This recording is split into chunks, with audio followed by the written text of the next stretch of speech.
Sin acuerdos terminó la reunión entre el gobierno y las autoridades seccionales sobre seguridad. Varios alcaldes aprovecharon la cita para exigir la entrega de recursos. El asambleísta de la Revolución Ciudadana, Ronnie Aliaga, se quedó sin visa a los Estados Unidos por decisión de la embajada de ese país. En el Parlamento hubo reacciones.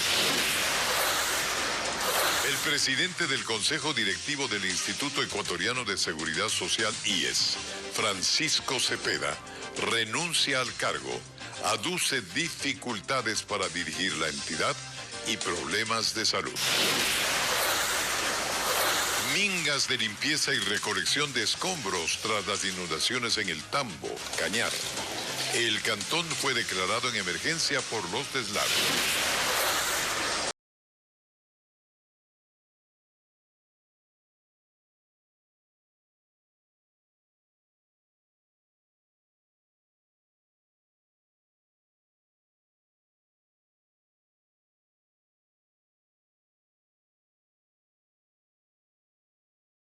Iniciamos una nueva semana de noticias. Estados Unidos retiró la visa al legislador correísta Ronnie Aliaga. Sucede luego de la publicación de una fotografía en la que se encuentra junto a 3 prófugos de la justicia ecuatoriana. Patricio Díaz nos cuenta que el asambleísta cuestionó la decisión. Al legislador correísta Ronnie Aliaga le quitaron la visa a Estados Unidos. Él mismo lo confirmó en su cuenta de Twitter, asegurando que hay una campaña en su contra. Señala: he sido notificado del retiro de la visa a los Estados Unidos. Es evidente que se aplica el lawfare en mi caso sin tener un solo proceso legal en curso. Es cuestión de tiempo para que la justicia y la verdad brillen. Esto ocurre luego de que se hiciera pública una fotografía en Miami en la que aparece con 3 prófugos de la justicia ecuatoriana. Javier Jordán, Paolo Mendoza y Leonardo Cortázar tienen abiertas investigaciones en el país por la red de corrupción en los hospitales del IES durante la pandemia. Esto confirma que Estados Unidos tiene más información. Estados Unidos no va a retirar la visa a un legislador por una fotografía en una piscina de Miami.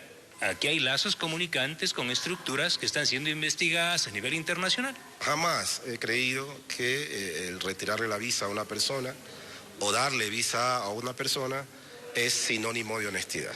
Yo sinceramente discrepo con eso. Es que del lado del correísmo prefieren esperar a la anunciada investigación del Comité de Ética de su partido, donde Aliaga será convocado a dar explicaciones, pero no creen que una fotografía sea determinante.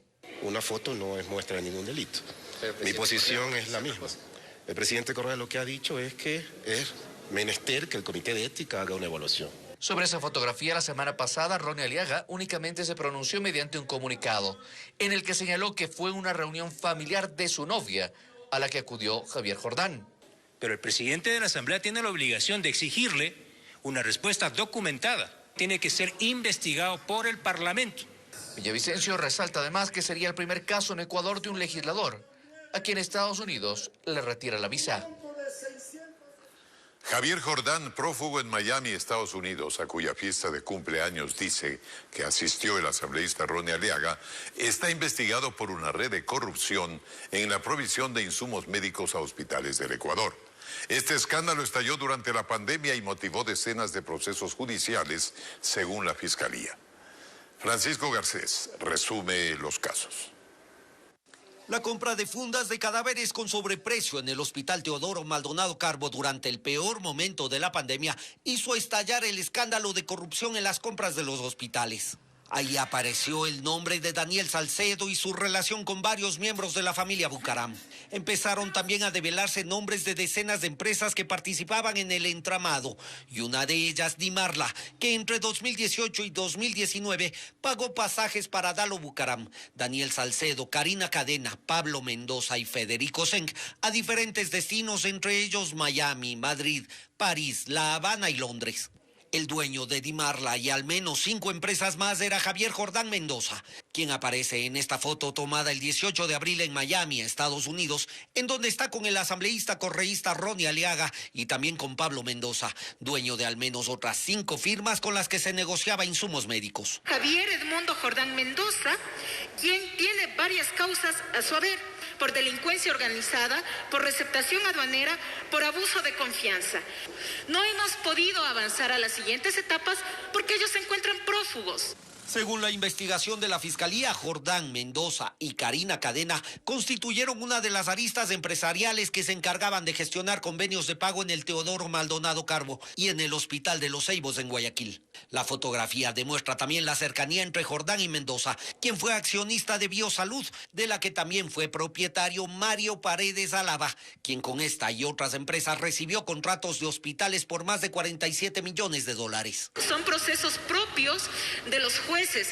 Habrá que preguntar al juez si existe una difusión roja, si existe un pedido o proceso de extradición. Hasta el momento, ni Jordán ni su abogado se han pronunciado sobre las causas que él tiene pendientes ante la justicia. El presidente del Consejo Directivo del IES, Francisco Cepeda, presentó su renuncia la tarde de este lunes. Aseguró que es difícil continuar porque la gobernabilidad del organismo es frágil, sobre todo luego de los pedidos de renovación de vocales que hizo su administración y que no habría sido bien vista. Además, confesó que su salud ha sufrido deterioro porque padece una enfermedad crónica que debe ser controlada. El vocal del Consejo de la Judicatura, Javier Muñoz, insiste en que el presidente de la República, Guillermo Lasso, se atribuyó funciones que no tiene al pedirle la renuncia. Asegura que no dejará el cargo. Francisco Garcés nos cuenta sus respuestas ante este conflicto. El pasado viernes, el presidente de la República, Guillermo Lasso, le pidió a Javier Muñoz que renuncie a su cargo de vocal del Consejo de la Judicatura. Lo hizo en vista de que Muñoz fue elegido de una terna enviada por el anterior presidente Lenín Moreno. Muñoz respondió y aseguró que el pedido del presidente representaría una injerencia en la función judicial, lo que tiene expresamente prohibido en la Constitución. Es una clara prueba de parte del gobierno de Guillermo Lasso de meterle mano a la justicia, de intrometerse a esa justicia, porque la carta mismo lo dice, a confesión de parte me relevo de prueba. Y aseguró que no renunciará a su cargo ya que no representa al Ejecutivo. No tiene la facultad de pedirme a mí la renuncia como se la puede pedir a un ministro, como se la puede pedir a un subsecretario, pero pedírsela a un vocal del Consejo de Judicatura, que tiene total independencia de cualquier poder del Estado, definitivamente es una arrogación de funciones. El vocal de la Judicatura dijo que le extraña el pedido del primer mandatario. Que un presidente tenga injerencia directa con un vocal que lo representa a sus intereses.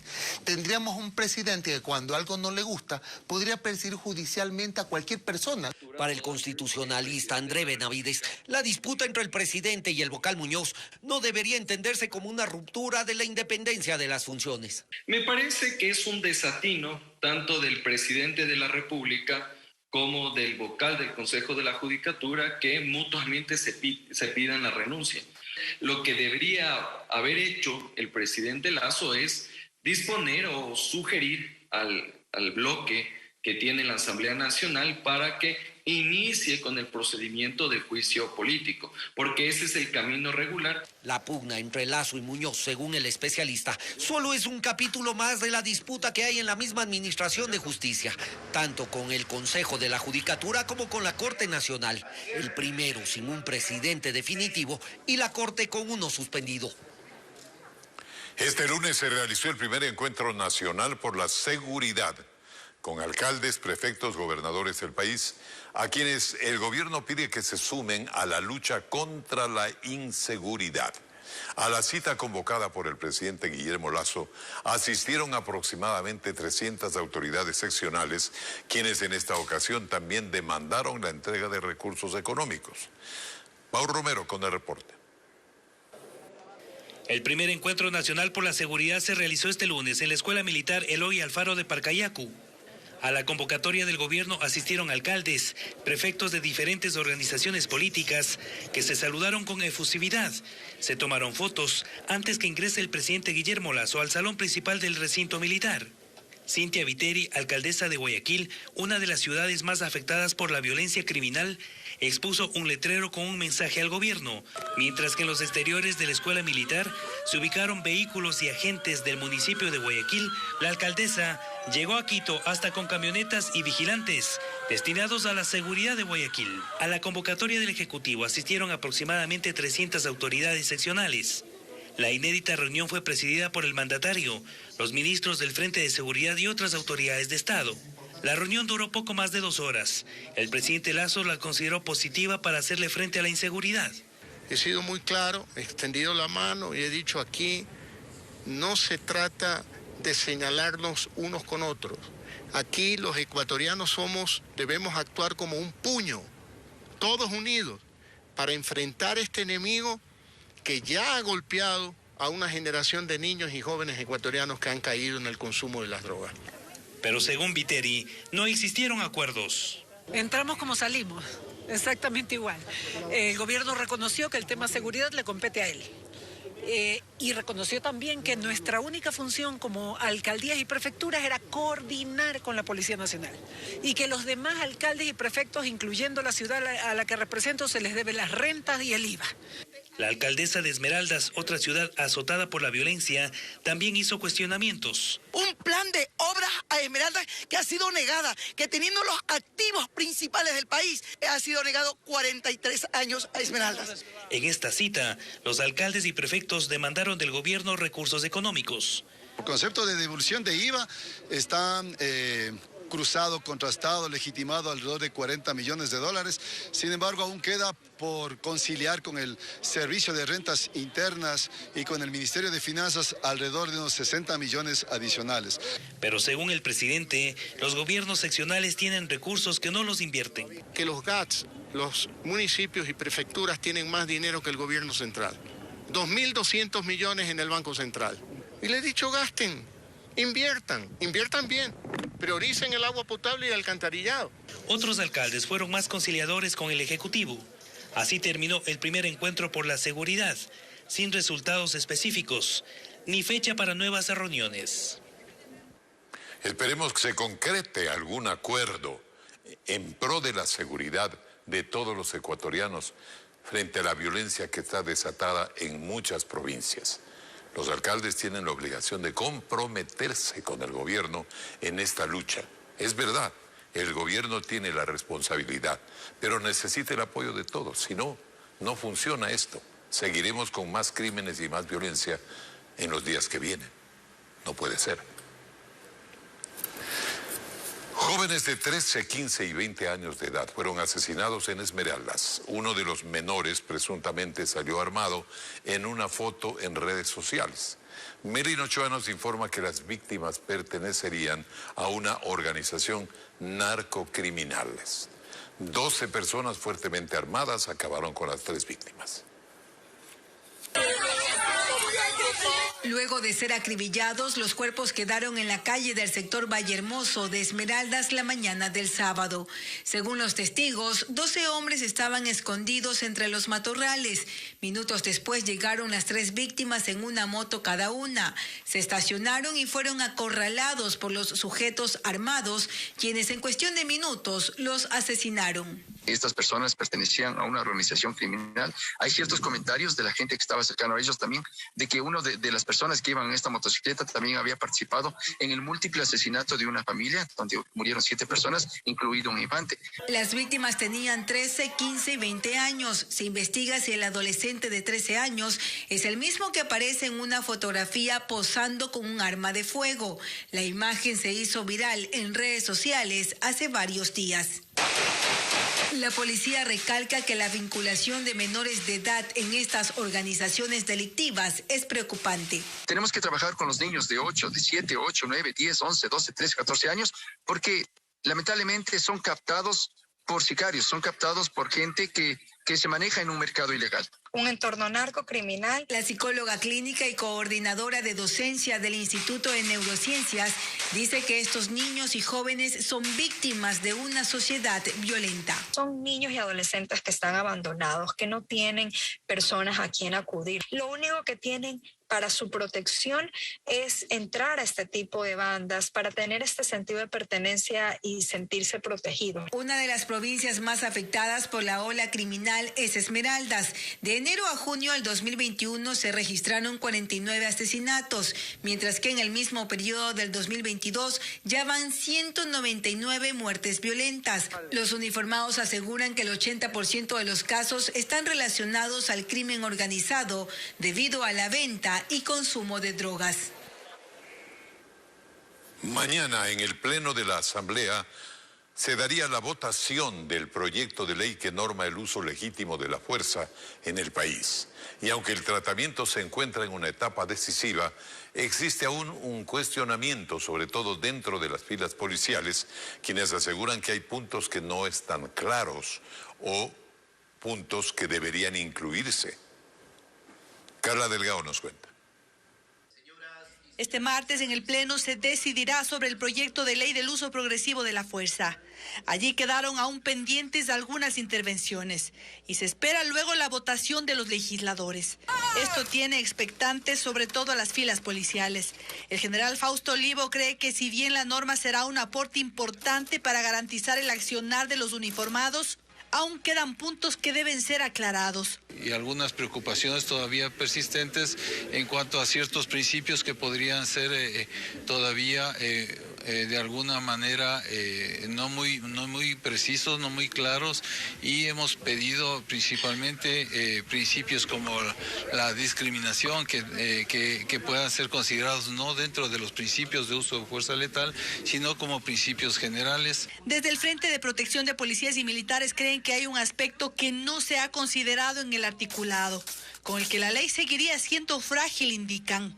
Es imprescindible que se vuelva a dar al funcionario policial el fuero policial, porque eso le va a dar una tranquilidad, eso le va a dar una seguridad de poder actuar contra la delincuencia. Sin embargo, en la Asamblea defienden el proyecto. Aseguran que es un texto mejorado que mantiene un equilibrio. Entiendo yo que ellos quieren una ley más fuerte, pero entendamos que esta es una herramienta adicional a todas las que se vienen en este momento, que es dotarle del armamento, del entrenamiento, e invertir en la policía, lo que no se ha hecho hace muchísimo tiempo, dotarle de municiones. Ya no hablamos de progresividad, ahora estamos hablando de legitimidad. Eso quiere decir que los efectivos de la Policía Nacional tranquilamente pueden, dependiendo del caso, utilizar inmediatamente un arma.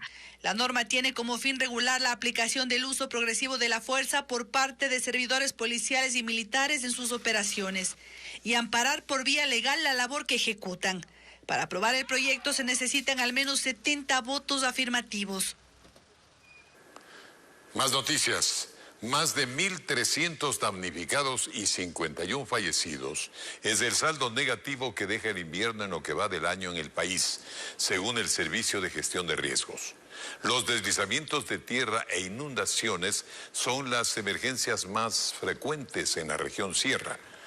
El caso más reciente es el deslave registrado en el cantón El Tambo, en Cañar, este fin de semana. Nos informa William Young. Poco a poco va aumentando más. El Tambo es el tercer cantón que se declara en emergencia en la provincia de Cañar. Durante este invierno, la medida se tomó debido a las inundaciones tras el desbordamiento de 2 ríos que rodean esa localidad y el deslizamiento de tierra y lodo. Sus habitantes están alarmados porque aseguran que hace muchos años no pasaban por esta situación. No hay cómo entrar ahí, ve. No hay cómo. El Servicio de Gestión de Riesgos evalúa estos eventos. Según el coordinador zonal en el Austro, Milton Benítez, hay un denominador común en las provincias de la Sierra que agrava el peligro. Que hay que hacer notar igualmente que otra vez falla el plan de ordenamiento territorial, porque se construye alrededor de quebradas y se construye alrededor de ríos sin respetar los 50 metros o lo que esté establecido en la ley. Desde el municipio del Tambo hay preocupación porque sus recursos para atender esta emergencia son limitados. Aunque no hubo fallecidos, existen daños en viviendas, tierras de cultivo y también en el sector comercial. Y hay familias damnificadas. Yo sí hago un llamado a las autoridades, más que todo al señor presidente, que por favor, ahora es cuando nosotros necesitamos, ahora es cuando el pueblo del Tambo lo necesita, necesitamos recursos, estamos en emergencia. Según los informes del Servicio de Gestión de Riesgos, Pichincha, Bolívar y Chimborazo son las provincias en donde se reportan más deslizamientos e inundaciones durante este invierno, que hasta ahora ha dejado 51 fallecidos a escala nacional. Las fuertes lluvias que cayeron especialmente en el sur de Quito el día de hoy provocaron varias emergencias esta tarde. La avenida Simón Bolívar registró inundaciones en sectores como la Loma de Poncací y la Lucha de los Pobres, lo que complicó la movilidad. En el sector de Guajaló, en la avenida Gonzalo Pérez, el caudal del agua arrastró piedras, tierra y hasta adoquines. Además, el cuerpo de bomberos atendió una emergencia por un deslizamiento de tierra en el sector llamado El Troje, donde 2 personas resultaron afectadas. Sin embargo, su condición es estable. Representantes de la industria pesquera en el país están a la expectativa del monitoreo realizado o que se está realizando a la flota pesquera china que se acerca a la zona económica exclusiva de Galápagos. Autoridades diplomáticas informaron que el propósito es realizar pesca de calamar gigante en alta mar. El propósito de los barcos chinos. Nos informa Bessie Granja. Aviones de exploración aeromarítima y buques de superficie fueron desplegados en un operativo de la Armada para monitorear a una flota pesquera, en su mayoría con bandera china, que actualmente se ubica a 70 millas náuticas del suroccidente de la zona exclusiva económica de las Islas Galápagos. Por el requerimiento de la pesca del calamar gigante y de las especies que son más requeridas por esta flota. Representantes del sector pesquero del país están a la expectativa de los controles efectuados. Así lo confirma Guillermo Morán, director de la Fundación para la Conservación de Atunes, Tunacons. Que controlen que estas embarcaciones, que ahora hoy en día con el sistema de detección satelital, que estén registradas en las organizaciones regionales de pesca, en el caso de calamar, en esta Organización de Pesca del Pacífico Sur, y si fueran atuneras, tienen que estar registradas en la Comisión Interamericana del Atún Tropical. Desde la Cancillería ecuatoriana, las autoridades advierten que aunque el diálogo ha prevalecido con el gigante asiático, Ecuador actuará en derecho para garantizar la sostenibilidad de las especies. Por eso se analizan acciones por si los buques cruzan la frontera marítima. Desde incautación hasta llegar a otras medidas diplomáticas, el gobierno chino nos ha invitado ya a una conversación de manera inmediata en los próximos días entre las autoridades de pesca. Actualmente son cerca de 175 embarcaciones las que están siendo vigiladas por las autoridades ecuatorianas. El ministro de Agricultura, Bernardo Manzano, responde a las amenazas de un paro nacional que la próxima semana protagonizarán los productores bananeros. Diego Cuenca conversó con el funcionario, quien reconoce la crisis en ese sector, pero rechaza que se quiera politizar los problemas agrícolas. El ministro de Agricultura, Bernardo Manzano, responde a las amenazas de paralizaciones nacionales por parte del sector bananero, que saldrá a protestar a las calles el próximo 13 de junio. No politizar los temas, ¿no? ¿Verdad? Porque muchas veces se politizan los temas y ahí se pierde realmente la ayuda al pequeño productor, que es donde estamos focalizados. Agrega que los acuerdos con los productores se están cumpliendo paulatinamente.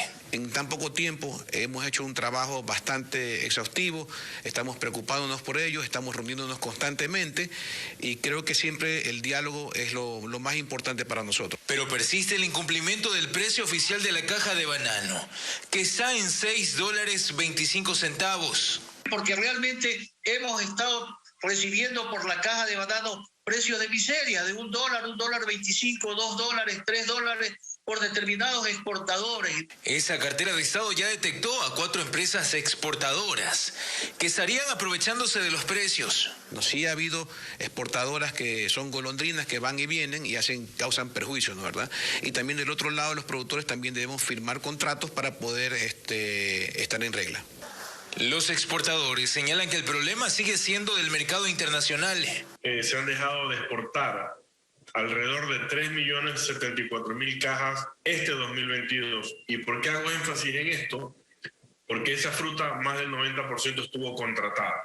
En el momento que se disparó el precio del petróleo, trepó todo en el mundo. Entre esos, en el caso nuestro, los fletes navieros, por ejemplo, para exportar a Rusia, de $3.000 ahora se han disparado entre 15, 16 hasta $17.000 dependiendo del caso.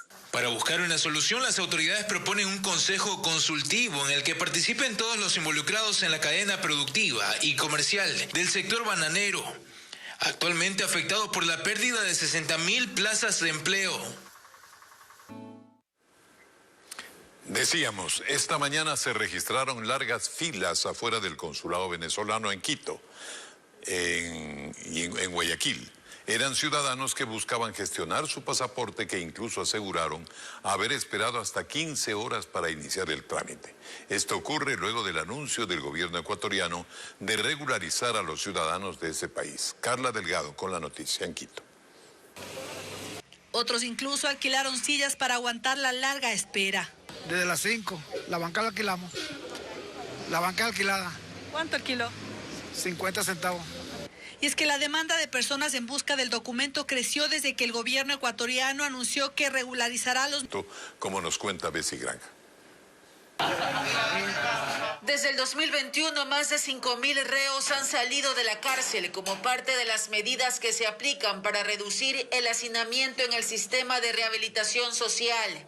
Las estadísticas detallan que en los últimos 2 años se tramitaron 1.525 habeas corpus y 4.059 boletas de excarcelación. Al abogado penalista Pablo Encalada le llama la atención el excesivo otorgamiento de habeas corpus por tratarse de un recurso extraordinario. Él cuestiona la evaluación que realiza el servicio de atención a personas privadas de la libertad. Y ahí quizás se están pasando cuestiones que no deberían pasar, como por ejemplo un mal comportamiento dentro de la cárcel, amotinamientos, gente que está liderando estos procesos no puede acogerse a beneficios penitenciarios, ¿no es cierto? Tendría que acreditar una buena conducta. Mientras desde el gobierno se trabaja en cómo incrementar el número de liberaciones, con el fin de reducir el hacinamiento carcelario, un problema cuestionado por organismos internacionales. Pablo Ramírez, director del Sistema de Rehabilitación Social, explica qué medidas se aplicarán. Para que se desconcentre los comités que revisan cada una de las carpetas de beneficios penitenciarios, porque actualmente está centralizado acá en Quito, y de esta manera agilitar cada uno de los trámites del territorio. Por su parte, el activista de derechos humanos Billy Navarrete teme que estos beneficios no hayan sido otorgados de forma técnica a todos los reos. Hemos tenido una cantidad de quejas de familias que tienen a personas en prisión y que están en condiciones para que, por ejemplo, el habeas corpus correctivo sea un beneficio para ellos. Sin embargo, no han tenido esa suerte. En el país solo hay 25 jueces de garantías penitenciarias para los más de 30.000 presos que existen. El Consejo de la Judicatura solicitó a más de 200 jueces penales y de tránsito que también tramiten estos casos. Narcotraficantes colocan explosivos dentro de una casa en el sur de Guayaquil. 4 menores de edad estaban en el momento del ataque. Según las víctimas, se trata de una retaliación porque alguien de la familia no quiere vender drogas.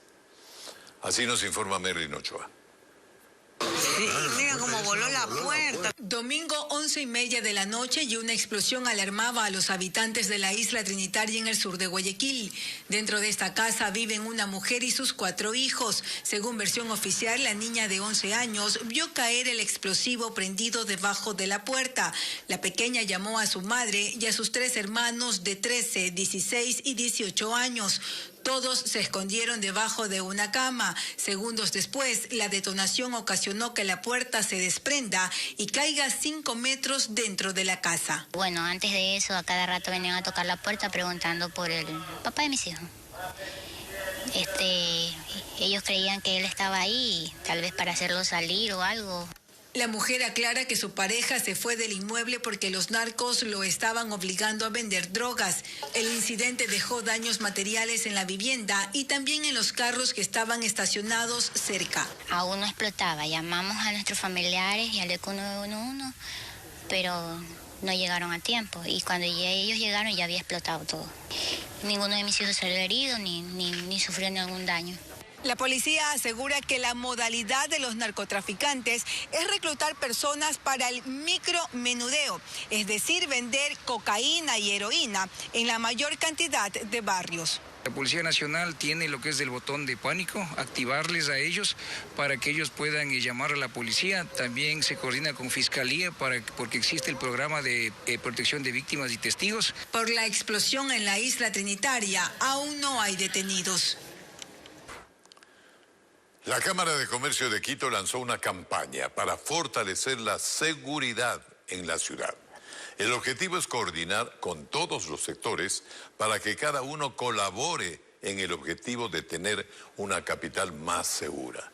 Francisco Garcés con los pormenores del lanzamiento de esta iniciativa. La campaña está encabezada por la Cámara de Comercio de Quito, que por segunda ocasión reunió a la policía, al ECU 911, actores empresariales, a la academia, al transporte, a medios de comunicación y al Ministerio del Interior. Esta vez fue para el lanzamiento de la campaña por la seguridad de la capital, que busca aglutinar fuerzas para ayudar a reducir los índices delincuenciales. La idea es articular una red en la que participen como eje la seguridad privada del sector comercial, las empresas de todo tipo y el sistema de transporte, que coordinen con la policía y el ECU 911 para reaccionar ante la delincuencia y que esta no sea una tarea exclusiva del Estado. Poder tener esta red de más de 150.000 personas que complementarán las gestiones estratégicas de la Policía Nacional. El municipio de la capital también participará con el apoyo a la policía. En coordinación con la Policía Nacional a efecto de que las 281 UPCs sean ocupadas, rehabilitadas y que tengan el servicio durante todo el día. Hay cámaras que tienen que entrar a un mantenimiento preventivo y correctivo y en algunas inclusive reposiciones, que inclusive el municipio de Quito nos va a ayudar con 250 reposiciones. No significa que estén 250 dañadas, sino que nos van a servir también inclusive si son puntos nuevos. Los demás sectores aportarán, por ejemplo, con formación a agentes policiales, campañas y estrategias para mejorar la seguridad en establecimientos de todo tipo y también en el espacio público. La sociedad como tal tiene que estar cohesionada, tenemos que estar hoy mucho más unidos para hacer un solo frente común frente a la delincuencia. En los próximos días también se pondrá en marcha una campaña de comunicación para impulsar la iniciativa en la capital. Bien, amigos.